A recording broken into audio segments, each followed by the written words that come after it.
Well, hey kids, it's Jeff, and I'm back with another Kids Church application activity. And this one I'm calling trading cards. Now, I have here a collection of trading cards that go along with our Bible lesson that was in our Kids Church experience on Sunday.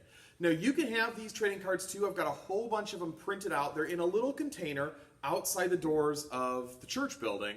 And you can't drive up here. You're not old enough, but your parents can drive up here anytime and just snag one out of there for you so that you can have your own trading cards at home. They feature the characters from our Bible story, some stats on them, some different verses that you can find some of their information in. And on the back is a puzzle, and I'm just going to set this down here. And this puzzle actually is going to give us a passage from the Bible to look up. So I've almost got this thing complete here. There we go. Now, I don't know if you can see it in your video or not. If you have a small screen, you probably can't. But it's directing us to a verse from our Bible lesson this week, and it is Matthew 9:9. I'm going to look that up in my Bible. Actually, I cheated. I already had it looked up in my Bible. But let me tell you a little bit of the story that we see in Matthew 9:9. And this is one of the ones in the Bible that we are really certain to actually happen because it's actually Matthew writing his own story. And no one is an expert on your own story more than you are, right?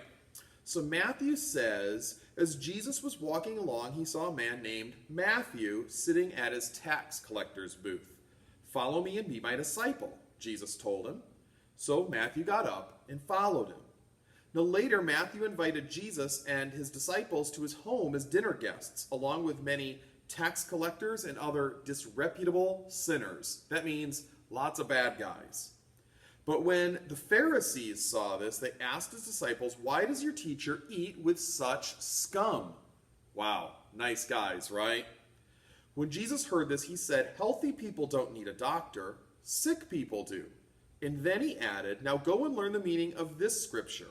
I want you to show mercy, not offer sacrifices. For I have come to call not those who think they're righteous, but those who know that they're sinners." So let's talk about what happens with Matthew here. There's two things that I think I want you to remember. First of all, our main point this week: to play on God's team, I have to give it my all. And Matthew is a great example of someone who gave it his all. See, Matthew had a really nice, cushy gig. He was a tax collector. He was a Jewish person, but he worked for the Roman government. The Romans had conquered the Jews, and they had set up these tax collectors to collect money to send back from Rome. None of the Jewish people liked these tax collectors because they kind of viewed them as sellouts, right? You're taking our money and you're sending them to our conquerors. Not only that, Matthew's job, the perk of it, was that he could steal extra money from his fellow Jewish people and become very rich. So Matthew has this great job. The Romans treat him well. He's stealing money. He's getting rich. And he left it all behind to travel around the country on foot with no possessions of his own to follow Jesus. Matthew is someone who gave it his all. And just like Matthew gave it his all, in order to play on God's team, we need to give it all too. Here's the second thing I want you to learn from this. The Pharisees look at this party that Matthew's having, and there's tax collectors and other naughty people at this party, and Jesus and his followers are all there. And the Pharisees are like, "Hey, what's up with this? Jesus is supposed to be this good guy. How come he's hanging out with these people?" And what Jesus says is, now the Pharisees, here's something you have to know about them. They gave it their all. They tried really hard to follow all of the rules that they could find in the Bible.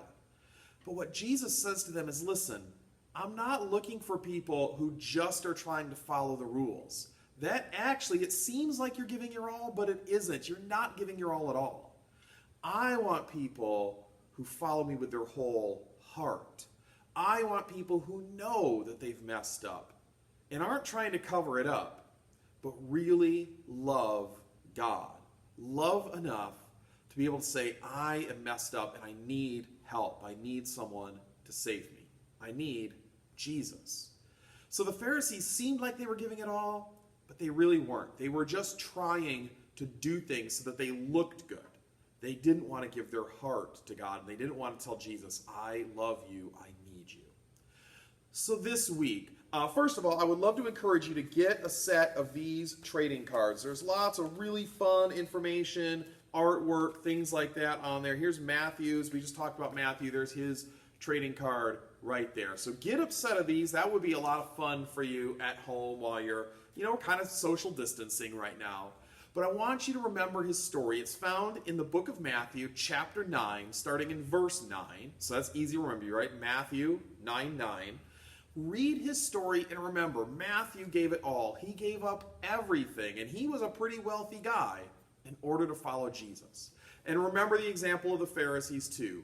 They were trying to do things, but they weren't really giving it all. They didn't love Jesus with their whole heart. They weren't willing to tell people, I have messed up and I need someone to save me.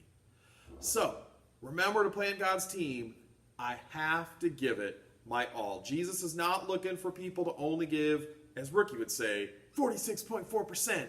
He wants you to give everything that you have to follow him. Love you guys. I'll have more for you later this week. Bye-bye.